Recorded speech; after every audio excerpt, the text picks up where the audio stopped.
رسول اللہ صلی اللہ علیہ وسلم نے اعتکاف کی عظمت کو اجاگر کرتے ہوئے خود یہ ارشاد فرمایا ہے۔ پاک محبوب علیہ الصلوۃ والسلام اعتکاف کرتے رہے اور ساتھ دعوت دیتے رہے۔ حضرت عبداللہ بن عباس رضی اللہ تعالیٰ عنہ کہتے ہیں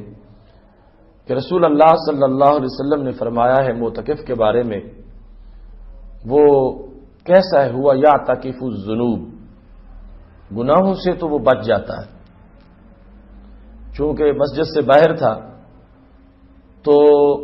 کچھ گناہ مسجد سے باہر ہونے کی وجہ سے وہ کر لیتا تھا، تو اب ان گناہوں سے وہ رک گیا۔ مسجد میں ہونے کی وجہ سے ان گناہوں سے وہ رک چکا ہے۔ جیسے مسجد سے باہر اس سے کچھ گناہ ہو جاتے تھے تو کچھ نیکیاں بھی ہوتی تھیں، کچھ لوگوں کی سماجی خدمت کرتا تھا، کسی گزرنے والے کو رستہ بتا دیتا تھا، اس طرح کسی کی خبرگیری کرتا تھا، عیادت کرتا تھا۔ اب جب مسجد میں بند ہو گیا ہے، معتکف ہو گیا ہے، تو اس کے لیے ظاہر ہے کہ ایسی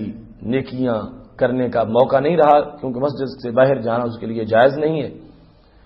تو رسول اللہ صلی اللہ علیہ وسلم ارشاد فرماتے ہیں وَيُجْزَى لَهُ مِنَ الْحَسَنَاتِ كَامِلِ الْحَسَنَاتِ كُلِّهَا،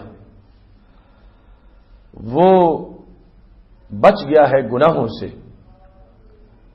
لیکن جتنی نیکیاں وہ مسجد سے باہر کرتا تھا اور اب نہیں کر سکا اعتکاف کی وجہ سے، رب ذوالجلال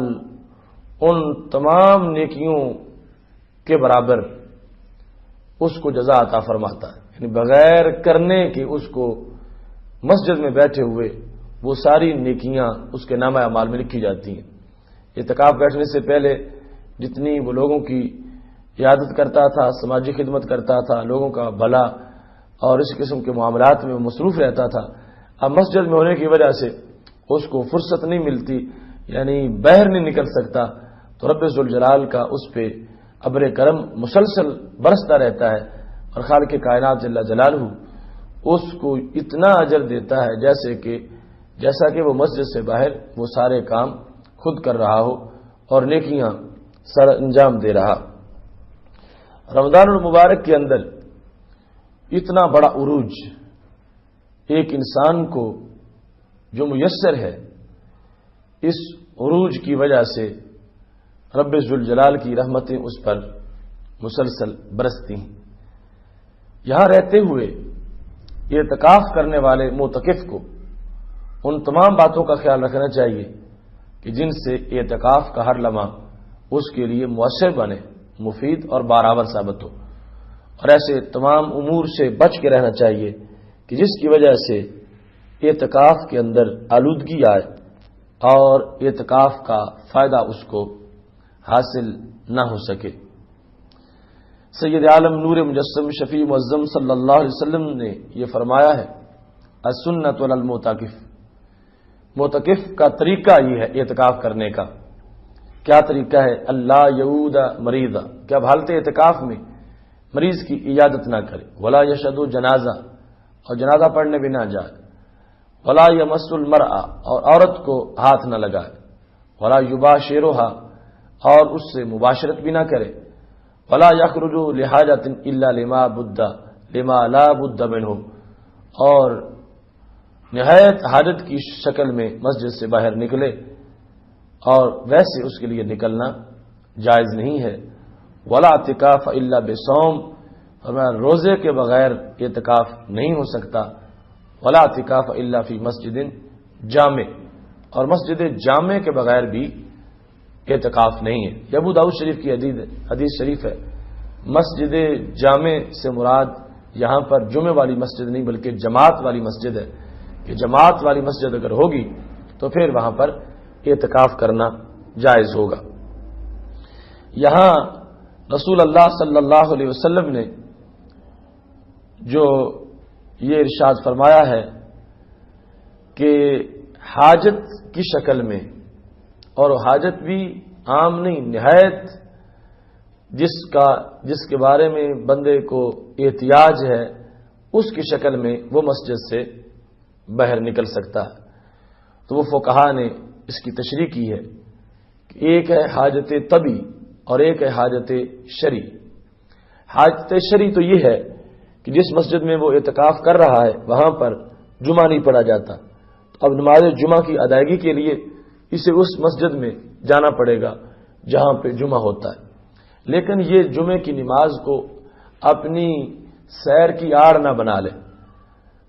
وقت معین پر یعنی خطبہ سے تھوڑی دیر پہلے پہنچے اور فرض پڑھ کے باقی نماز اپنی مسجد میں آ کے پڑھے، اور رستے میں کسی کے ساتھ گپے نہ لگائے،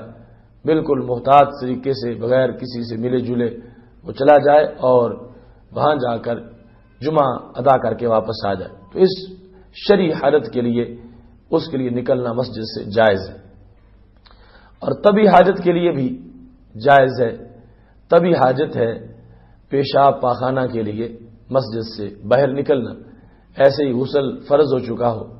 اس کے لیے مسجد سے باہر نکلنا، اور وضو ٹوٹ چکا ہو تو وضو کرنے کے لیے مسجد سے باہر نکلنا، یہ ہے اس کے لیے حاجت طبی۔ اس کے بغیر اگر وہ چند لمحات کے لیے بھی مسجد سے باہر نکل گیا تو اس کا اعتکاف نہیں رہے گا۔ آج کل بدلتے ہوئے حالات میں اعتکاف کے اندر بھی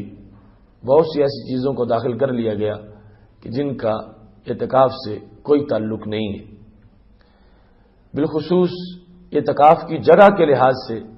کہ جس کے لیے شرط تھا کہ مسجد جماعت ہو، اس شرط کو بھی بہت سے مقامات پر اب پیش نظر نہیں رکھا جا رہا۔ اعتکاف کا مطلب تھا دنیا سے کٹ کے اللہ تعالیٰ کے ساتھ لو لگا لینا اور ادھر متوجہ رہنا،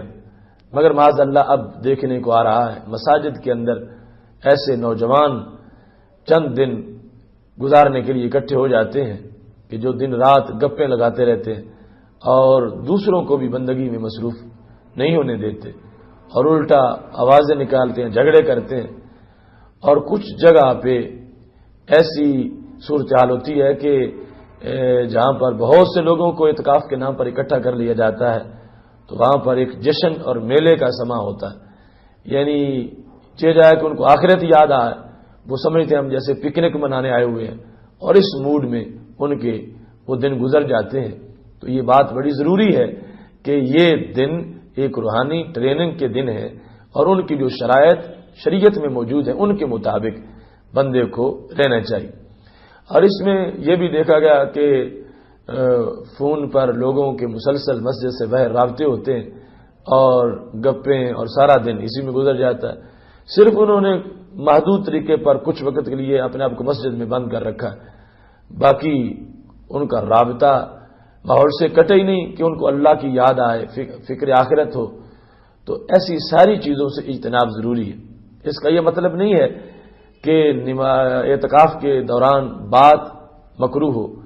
یہ بھی غلط ہے کہ منہ کو مکمل لپیٹ لیا جائے اور کاغذ پہ لکھ کے کسی کو دیا جائے،